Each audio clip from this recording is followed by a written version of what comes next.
स्वागत है आपका स्टार न्यूज भारत में। मैं हूं आपके साथ परवेज अंसारी। दोस्तों, इस वक्त हम एक ऐसी शख्सियत के पास मौजूद हैं जिसे आप बखूबी जानते हैं। आज मैं कोई लंबा परिचय नहीं दूंगा क्योंकि इससे पहले भी कई इंटरव्यू चला चुका हूँ। आज जो है मैं राजनीतिक बात करूंगा। हमारे साथ इस समय मौजूद हैं एडवोकेट नंद किशोर जी। इनसे राजनीति को लेकर चर्चा इसलिए और लाजमी बनती है क्योंकि इन्होंने जो है विधानसभा को लेकर टाल ठोक दी है और टिकट के दावेदार तो वैसे कई लोग हैं। अब ये क्या मुद्दे हैं इनके, इस पर सारी जो है बात करेंगे।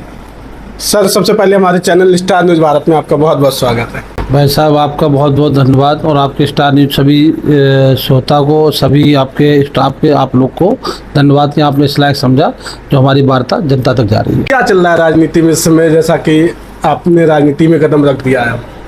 ये तो आप ही बताएंगे, आप मीडिया वाले, आपसे ज़्यादा जानकारी कौन रख सकता है। आप बताइए अंदर क्या चल रहा है, बाहर क्या चल रहा है, ये तो सब चीज़ आप ही बता सकते हैं। जनता के बीच आप जाते होंगे, किस तरह का जो है माहौल है बना हुआ है? जनता तो ये अपने जो हमारे से बड़े हैं वो बड़े भाई की तरह, हमें छोटा भाई की तरह ले रहे हैं और जो हम छोटे उनके बुजुर्ग हैं उनके बेटे की तरह काम कर रहे हैं और जनता का जो समस्या, जो समाधान होता तुरंत करते चलते हैं।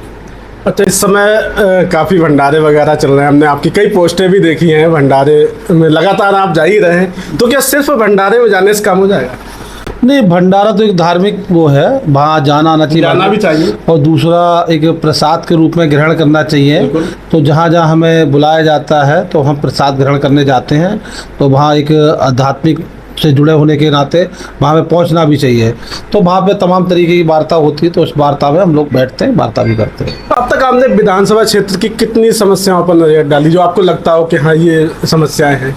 देखो, अभी हम कुछ नहीं है, फिर भी हम समस्या निपटाते चल रहे हैं। जो भी समस्या आती है हमारे सामने, चाहे अभी गन्ने की समस्या थी, 57 करोड़ रुपया जो जनता का जो अभी तक नहीं मिला किसान का, तो हमने उसको डीएम साहब के सामने रखा। डीएम साहब से वार्ता भी हुई तो वो बोले हम इसको बिकवा किया, जैसे होगा उसका किसानों का उसका पैसा दिया जाएगा। कुछ लोग नीलामी रुकवाने में डटे हुए हैं उस सवाल को लेकर, जैसा आपने बताया। अभी कुछ लोग नीलामी की आवाज़ उठा रहे हैं।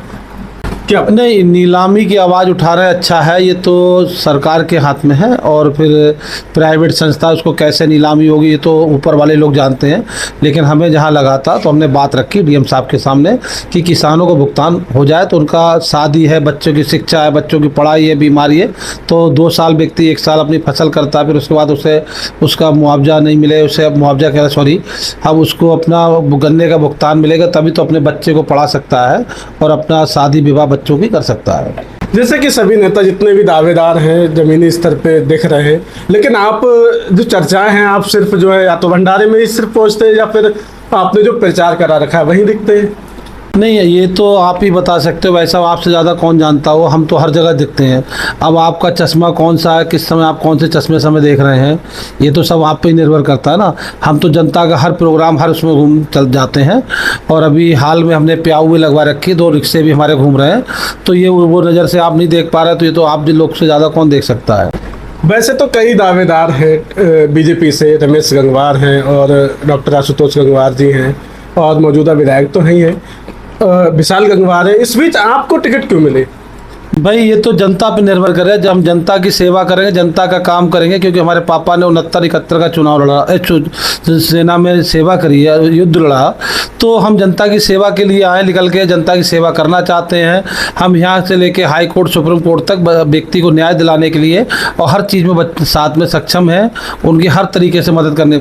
जब हम कुछ नहीं तो हम मदद करते, जब इस लायक बना दोगे आप तो और मेहनत करके लोगों को मदद की जाएगी। और ये नवाबगंज एक चौमुखी विकास की तरह मंडल में दिखाई पड़ेगा, जहां इंडस्ट्रीज लगवाई जाएगी, कुछ खेल का मैदान अच्छे बनवाए जाएंगे, जो दूर दराज के लोग आए उसको देखें।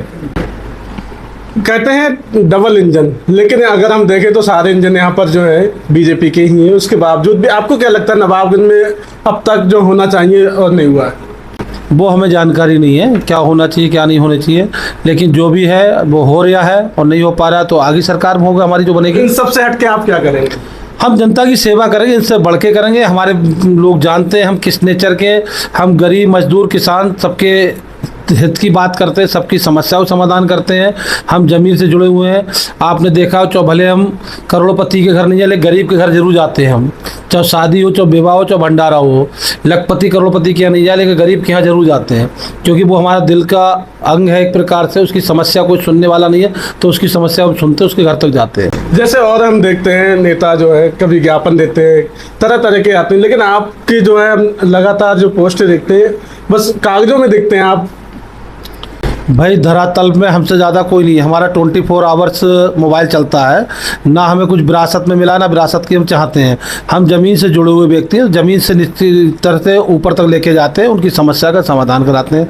चाहे वो पुलिस का केस हो, चाहे कोर्ट कचहरी का हो, चाहे डीएम के यहाँ का, चाहे एसडीएम के यहाँ का, चाहे गन्ने के किसान का भुगतान हो, तो हम सब चीज़ को लेके चलता है। लेकिन कुछ यूट्यूब और उस पर फेसबुक पे देखते हैं, फेसबुकिया वाले नेता नहीं है कि जरा सी चीज़ को डालना चाहिए।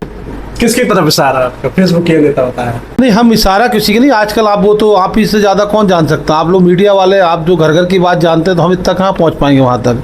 ये तो चीज़ आप ही देख सकते हैं। बताइए, अगर पार्टी ने आपको टिकट दिया, आप जीत के आते, तो पहला काम आपका क्या रहेगा? पहला प्राथमिकता होगी कि हमारी नवाबगंज में कुछ ऐसी इंडस्ट्रीज बनना चाहिए जो हमारे नवाबगंज क्षेत्र के लोग रुद्रपुर चले जाते हैं, दिल्ली चले जाते हैं, अन्य शहरों में चले जाते हैं रोजगार के लिए।